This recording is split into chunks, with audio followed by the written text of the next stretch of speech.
Nu, čia bus, galima sakyti, šitie Seimo rinkimai matas, kurie parodys, kaip žmonės nori gyventi. Lakmuso popierėlis, taip. Bet ne tik, kurie nori, bet totalios dezinformacijos keliasdešimt metų pilamos. Ir ta dezinformacija kai kur grubi, kai kur jinai subtili, dezinformacijos sraute išlikti žmogui su blaiviu protu nėra taip lengva. Taip. Tai ne tik kurie nori ir supranta, ar ne, bet kurie sugebėjo išlikti ir matyti realybę tokią, kokia jinai yra. Bet vėl aš tada pasakysiu išteigiamą. 500 000 mūsų yra. Iš 2,4 milijonų gyventojų, kurie turi teisę balsuoti, nu tai kad lengviau. 2 milijonai suvokti šito negali, ką aš sakau.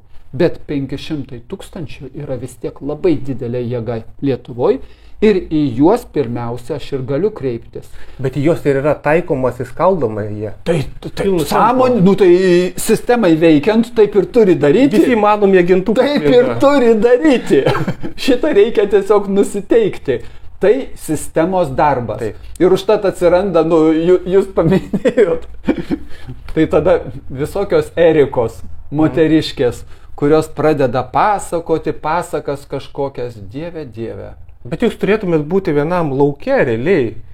Tai problema yra kokia?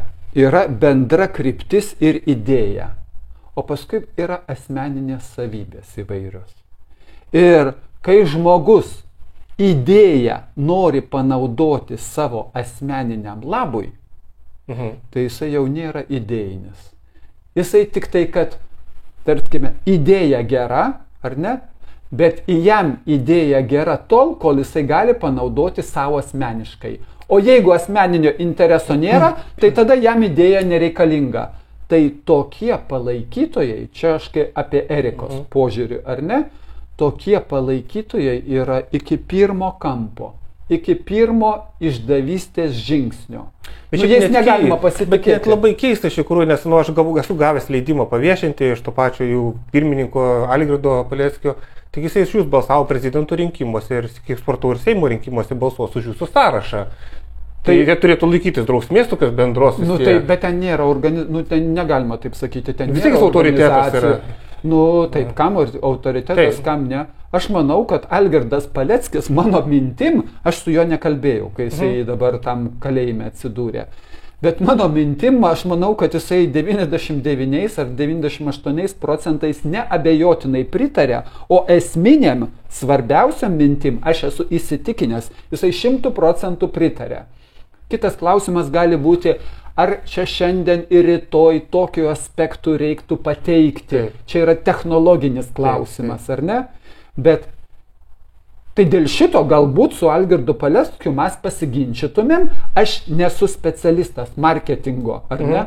Ir kaip geriau žmonėm pateikti, aš užtat sakau grubiai ir aiškiai, kad būtų, nu, elementariai ir suprantamai. Ir ne taip, kur kiti irgi sako, pavardžių nemini, bendrai susitarimo ieškokime. Nu kaip galima ieškoti susitarimo su partijom, kurios už korupciją nubaustos? Kad jos dabar pasakys, mes pritarėm jūsų mintim, tai aš turiu įvertinęs praeitį, patikėti, kad jie atsivertė, apgailestavo, kad daugiau taip nesielgs, kad daugiau nepardavinės. Aš turiu tikėti. Bet jūs jums padarėte įtaką ir atsirado to žodis taikos koalicija. Tai yra gerai? Ne, aš manau, jūs ką tik pasakėt apie skaldymą, tai aš manau, kad tai yra puiki skaldymo priemonė. Tai yra puiki skaldymo priemonė. Nes jeigu prieš 5 mėnesius jie buvo už karą, tai kaip vilkas į ėriuko kailį įlenda. Tai jis įlenda ne dėl to, kad ėriuku pabūti, kad jis jau geras, nepiktas, jis įlenda dėl to, kad apgauti.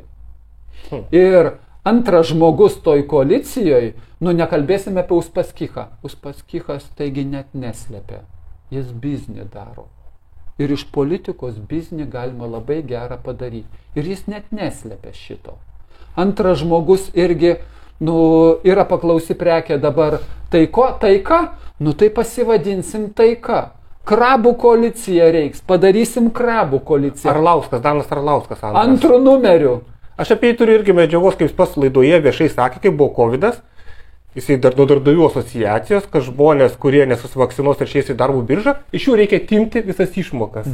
Aš manau, kad vyriausybė turi ištransliuoti labai paprastą žinią, kad jeigu tie žmonės, kurie išeis iš darbo dėl to, kad jie nenori už savo pinigus testuotis, nenori vakcinuotis, o eis užimtumo tarnybą, aš manau, kad mes teiksim pasiūlymą vyriausybei, kad šitoje vietoje, aš manau, kad jie negali žaisti visų kitų žmonių sąskaitą, tame tarpe finansinę, jiems turi būti kitos sąlygos. Ne tokios pačios kaip tų, kurie pusę metus nedirba dėl to, kad nori dirbti, bet kvalifikacijos neužtenka. Tai šitoje vietoje mes iš tikrųjų kreipsimės į vyriausybę ir prašysim, kad turi būti tam tikros korektyvos. Ar tikrai jie turi ten pusę metų gauti išmokas, po to nesuras darbo, dėl to, kad nenori surasti, bet ne tie, kurie gali. O būtent dėl priežastis dėl to, kad jie nenori testuotis už savus pinigus ir nenori skiepytis. Tai manau, kad mes šitą klausimą prie jo dar sugrįšim. Diskriminuoti, atimti ir dabar taikos balandėlis ir dar jisai nepamirškite, kad irgi sakė, kad padidinkit, prašau, padidinkit mokesčius, prašome padidinti mokesčius, nes karui reikia pinigėlių, nes suprantam, kas yra biznis.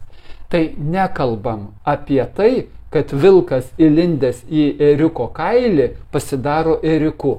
Čia yra irgi skaldymo priemonė, nes tai yra iš tos pačios sistemos sudėtinės dalies.